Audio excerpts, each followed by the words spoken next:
Hi, I'm Russ Heaps, and welcome to this segment of Beer to Whiskey. In my ongoing search and effort to spread the gospel of good taste today, I find myself once again in Albuquerque, New Mexico. I'm at the Rio Bravo Brewing Company, and it's in downtown Albuquerque. We're here. We're going to talk a little bit about the brewery. We're going to talk a little bit about the beer. Let me introduce my special guest today.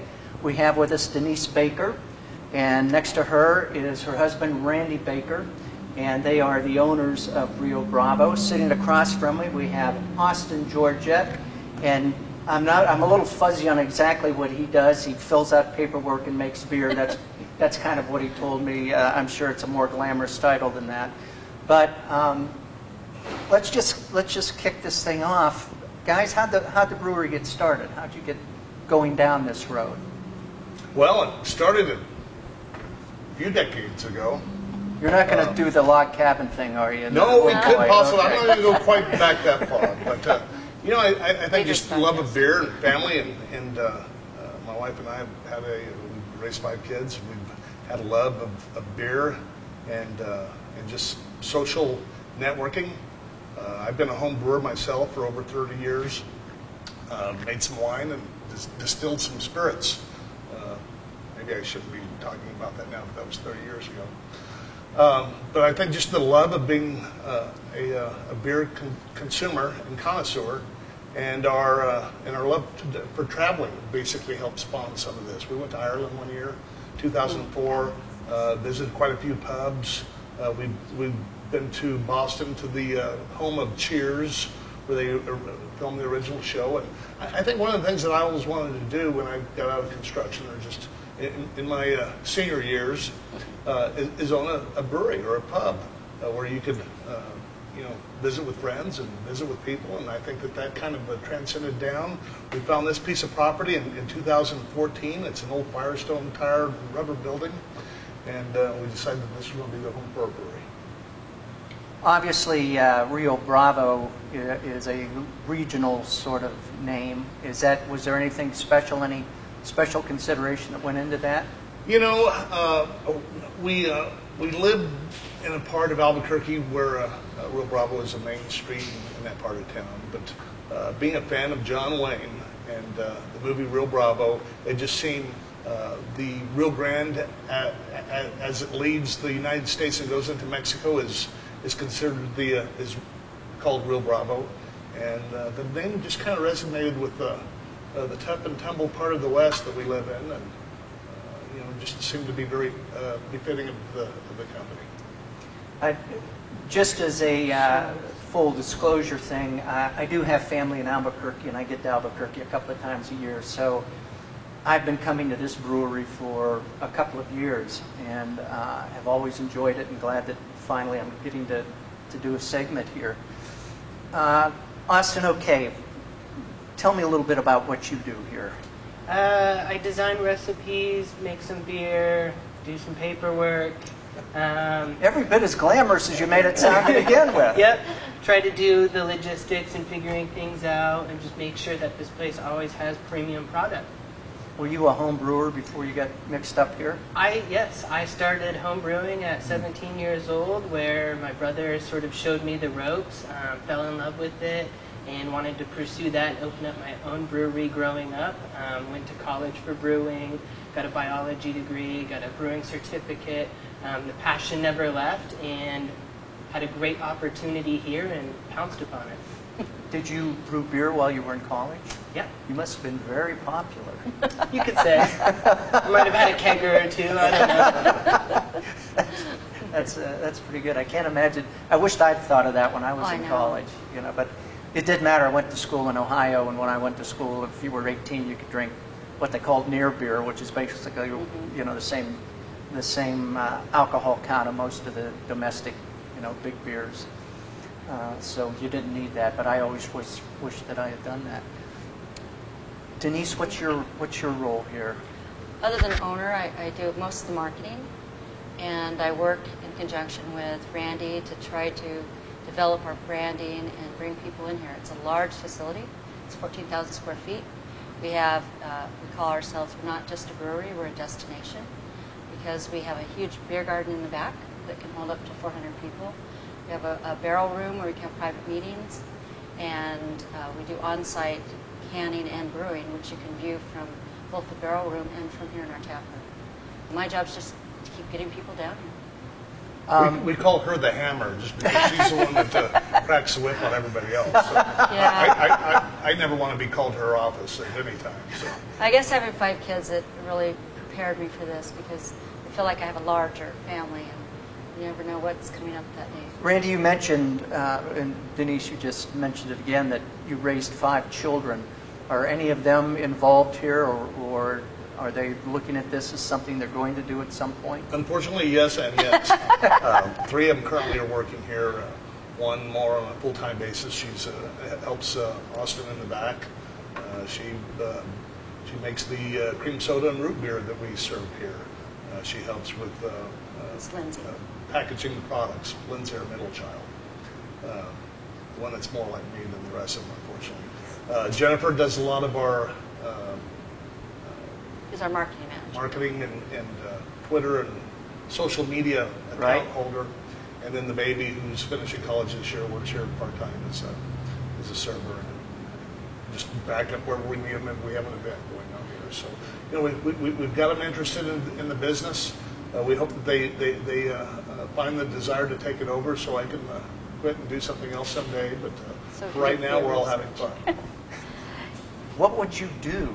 Well, I mean, what's better than sitting around ordering everybody else around? How does it get better than that? That would be a question for her. Oh, well, one of the primary reasons is we wanted to be able to travel, and beer research can be done in any location. Our other company is electrical contracting, and we're only licensed in New Mexico, so we can only travel in New Mexico and say we're working.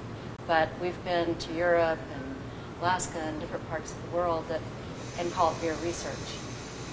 And it's fun. We document it, we take a photo, we make sure we try several different beers in that area. And that's the fun part. What is is there a primary style of beer that you guys do, or are you all over the map? Are you influenced by European or the West Coast IPA stuff, or what, is there anything like that specific focus, or are you all over the map? We're a little all over the map, but our main focuses, I would say, are German-style lagers and American IPAs. We have 5 different varieties of IPAs, and we also have 4 different German-style lagers. However, we do venture off, and we have a Thin Mint Stout. We have a Russian Imperial Stout that's going to be barrel-aged. And we're going to be toying around with different things, coming out with peanut butter cup stouts, and just really mixing it up and playing with things while also maintaining the core. We've had another one that's it was very popular, and it was a Russian Imperial Stout, and we called that Grab It by the Putin. Yes. It's a About a good one. 12.5. Yeah. Holy cow. How many beers do you normally have on tap? Currently we have 15. We were in the 24 range, but we stand between 13 and 18 right now at any given time. It depends on the season, what seasonals we want to come out with. We've redesigned and have a whole new main core than what you would have seen a year ago. And we're just trying to play off of that and incorporate new fun ideas while also maintaining that core. Randy, you alluded to the fact that you've been doing this a long time and been interested in beer a long time. What was the first craft beer you can remember having that made you go, wow, this is a lot better than Coors Light? Well, it was a beer kit in like 1979, 1980. They came in a box with the yeast and everything Right. that you put together, and it was an American ale. And in the middle of the night, some of the lids started popping off in my closet, filling the room full of loud popping noises. I was able to save a few of those and cherish those. But I would stand to say that it wasn't the best beer that I've ever had in my entire life, but it was the first beer that I had made in my entire life. Right. So that was the reward. And in your home brewing, Did you carry any of those recipes over to this operation? We brought we had a beer called Dirty Rotten Bastard, DRB, which is also my initials. And that was something that we had to kind of reformulate to meet kind of the basis of my beer that I had so enjoyed prior to getting into the industry. So we're not currently carrying it. I think that we've progressed and found a better style of beer to present to our customers. So it'll still remain in the history books as one of the first beers that we came out with when we opened up the brewery. And seasonal beers, do you have, are you guys constantly experimenting? Yes. Or do you kind of stick with the same seasonals and the same cores? So last year, around the fall time, we came out with the Dunkachito, which was a imperial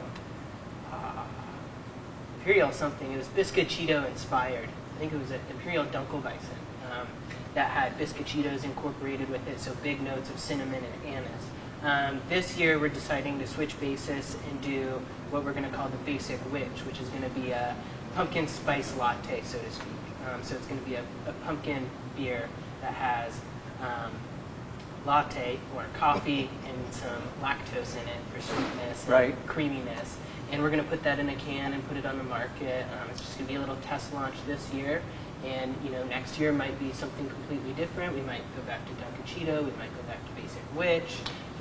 Time can only tell that factor. But for the most part, overall seasonal, we've been really switching it up. We want to be different, cutting edge, new.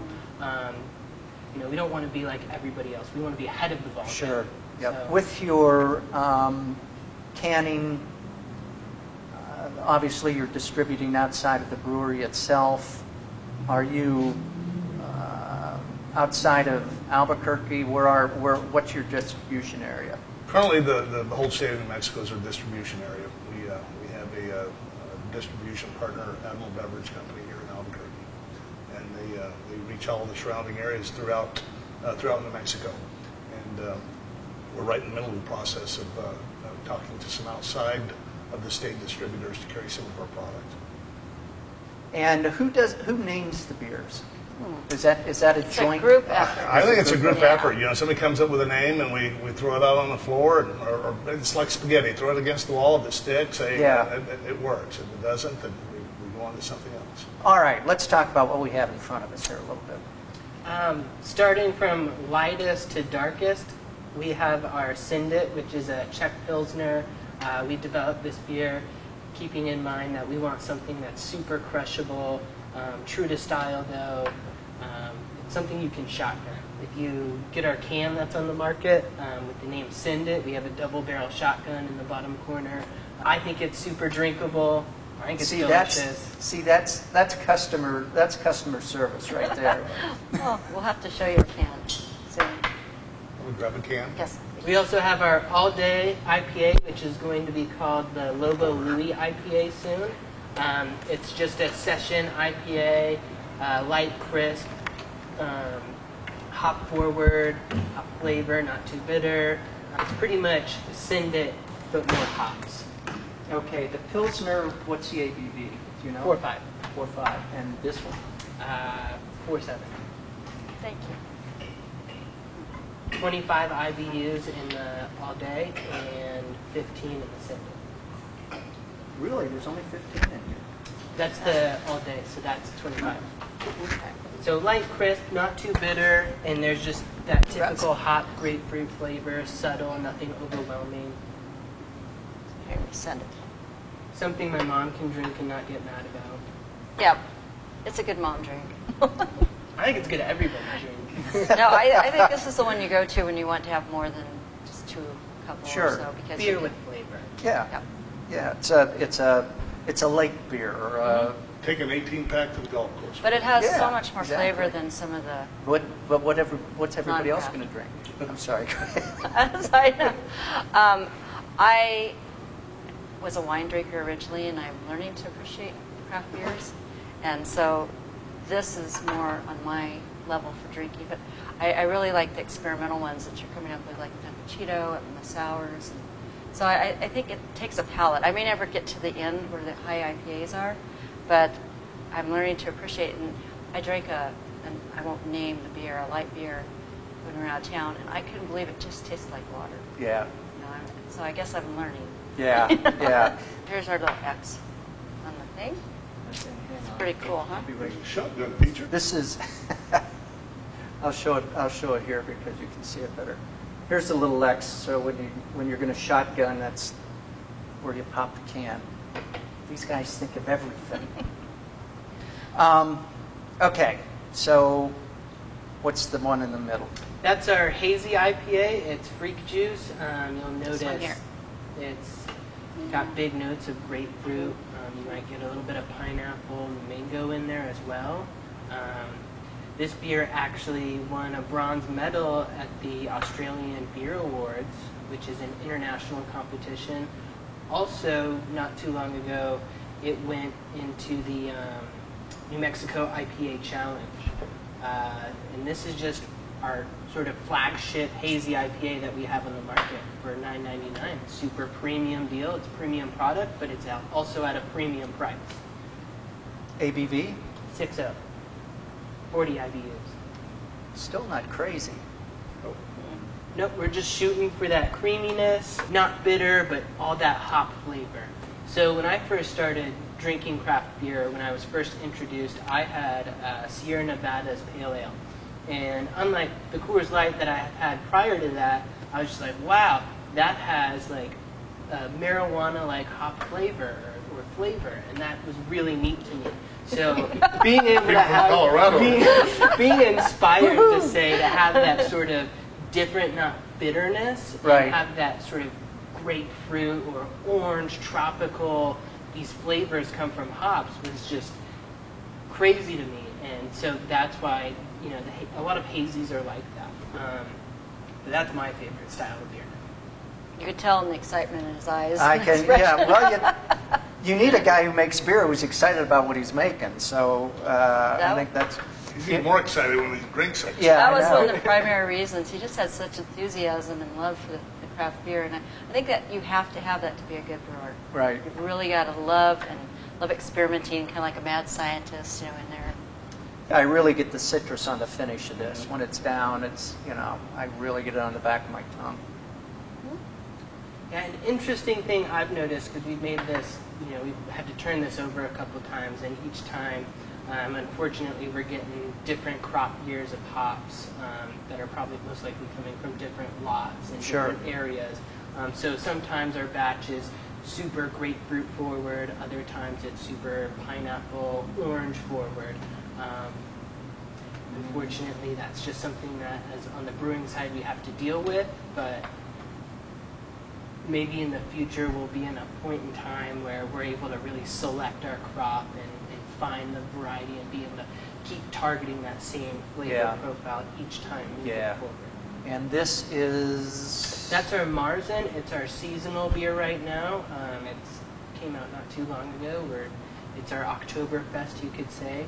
A little roast character, a little amber color. Very popular. Mm-hmm. I like this one too. It's a lager style. Like all sort of German lagers, we try to stay true to that root, and we typically use a 30-day fermentation and lagering. So we're not cutting any corners, we're just trying to make that superior product. ABV? 5.4, I believe.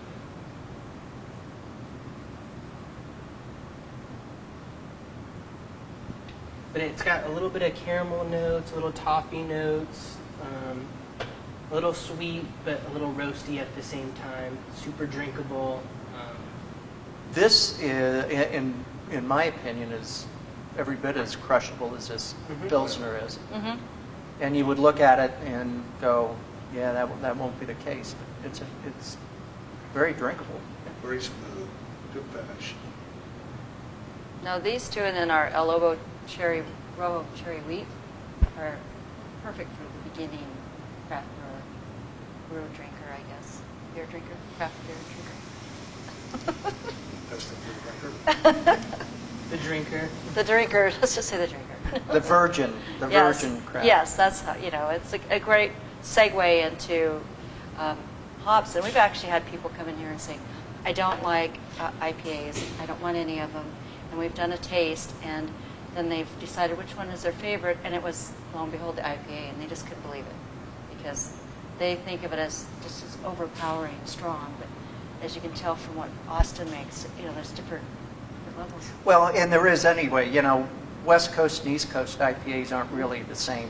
No. And IPA is applied to so many beers that it can be almost anything. Correct. And so yeah, I'm not big on hops. I don't like a real Overly hoppy. an overly hoppy beer, but there are a lot of IPAs that I like and enjoy because they're not crazy wild hoppy. 120. I think that was the trend, to go as hoppy as you could, but I think there's a movement to go back and experiment for flavor, not Yep. just the strong hop taste. Yeah, it's like anything else. After you drink one of something that is that extreme, Yeah, you're kind of done. one and done. You're kind of done. And so this last one is... The last one is our Pinion Coffee Porter, 6.8% ABV. We team up with New Mexico Pinion Coffee. We get ground coffee beans in. We incorporate that in the fermentation. So you get a big sort of cold brew-like coffee flavor while also having a real roasty porter. Beer, it's just not for breakfast anymore. No, it's not. Thank goodness. We actually have a local bed and breakfast that they constantly are ordering this from us because their guests think it's unique to have a coffee beer for breakfast, and they have people from all over the world. I would have to agree, and it's not. You get the coffee in it, but it's a little bit chewy. You got a little bready thing going on there too, in the roastiness. It's good. Thank you. And then you're going to be coming out with a seasonal coffee. Yep, we're thinking about mixing it up.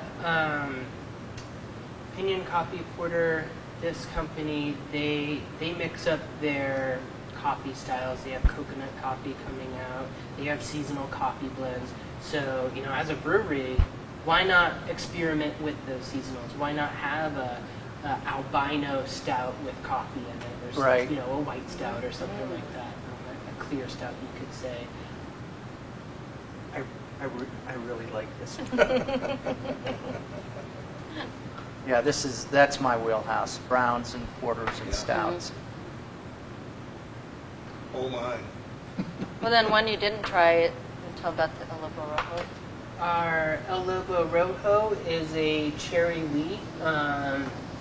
We've teamed up with UNM, University of New Mexico.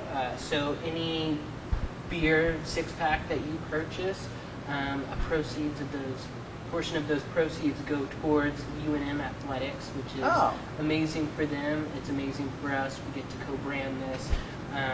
Cherry wheat, red on red, those fit. And for me, it's a little bit of a niche beer, but at the same time, it's something I can enjoy, at a ball game.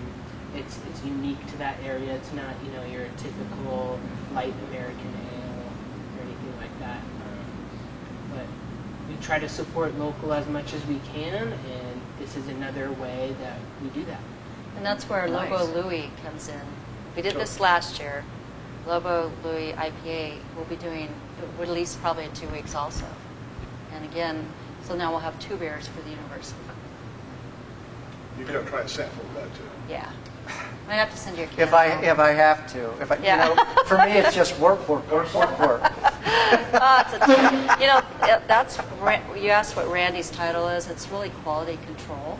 His job is to taste, and he does it really grudgingly and argues and whines, but he's a trooper every day. Unfortunately, a small guy like me just can't handle can't all keep the up with it. samples. He's got to have a helper. You would be amazed at what some conditioning does for you. I'm a little guy too, although I'm getting wider. But Happens with age. I'm sorry. And I'm always quick to tell people that I'm not a professional, but I am a gifted amateur. And You know, it's just one of those things that if you do enough, I'm a big bourbon drinker too, and that's the beer to whiskey, you know, part of the title. I'm a bourbon drinker too. Is that right? So, Jack. Well, I'm a tequila drinker. Well, me too. That's my other Yeah. uh, I can't see. soft spot is really good tequila. Yeah, we were down and we went on a business trip down to Chihuahua. It's a mayor's delegation, and one of our sister cities, or two of them, are Guadalajara and Chihuahua, your Mexico. This my is gosh. this is a well-oiled machine right here. We just got beepers on everything. So anyway, we've gone down to Mexico in hopes of exporting our beer down there, and we're negotiating and working with them on that. But we did have to go to the tequila factory and try a few things. Of course you did. Of course you did. Just to be polite. That's great. Hey, can you guys hold it down a little bit, please? We're okay. They're guests. Let them do their stuff. Oh, you guys make all the noise you want to. They're guests. I'm like, honey, they're not. They're. Well, just for a few minutes, thanks. They're not working. Obviously, we've reached the magic hour, and these guys are opening. So there's going to be a little traffic in here, which is fine. Okay, so this is This one. This one. Yes. El Lobo Rojo. And it's designed with New Mexico style. Has a Lobo shield on it. Our next one that's coming out will be the Lobo Louis. So that will have Louis' face on it. It'll be in the same size, and we'll start selling it at all the games. And how many of your beers normally do you can? Currently, we're doing 5 more beers. Okay, so Yeah. we're looking at them right here. Yes. All right. But then we'll have the basic witch, right? Yep. That's Coming going to up. be a seasonal. We're looking Come out. to do more seasonals instead of mainstays on the market. I mean, we want to have 3 to 4 mainstays on the market that people really enjoy and are, constantly trying to seek out, while also incorporating that 1 or 2 seasonal that we Sure. think is going to be excellent, that we want to put not only in the consumer's mouth here, but also, reach somebody who's not close by, Right. that goes to that liquor store to find their Right. selection. And I agree with you. This is a niche beer. It's flavorful and it's good. Would it be something that I ordered? Probably not. Would it be something you ordered? Probably so. Definitely. Yeah. Well, that's what I love about craft beer is that there are so many different styles, and I think the whole generation, especially our children in their 20s and early 30s, and Austin falls in that area, and they want something other than the Coors Light and Miller Lite we grew up on. Right. And they go to tasting parties, and they go and have flights, and it's almost like a way of socializing now. Yeah. Gives them something to go do, and that's why we have a kitchen too, so that we have food and we can keep them here longer and drink. I think a craft brewery is the ideal place to sit down and BS with somebody who you've never laid eyes on before, because here you've got something in common, which starts to, can always start the conversation, and then you move off to, other topics and other things. But it's really, this is a great conversation starter, and I have never been at a craft brewery that I haven't, and I'm not a gregarious kind of person. I'm small talk, I'm not really into, and if I sit at a bar, usually somebody has to engage me rather than me engage somebody. But it's a whole different thing at a craft brewery, because you get interested in what they're drinking, and they get interested in what you're drinking. Beer's been a great gatherer of people for 5,000 years. Yep, exactly. And I think that's the ideal way to finish this thing off. I think we've learned a lot about you guys, and I really enjoy the beers and always have. And I won't be back again this trip because we've got another family thing that we're doing. But I will be back Christmas time. So with that, Cheers. yes. Text Miss Lily, and go. we'll see you next time. Cheers.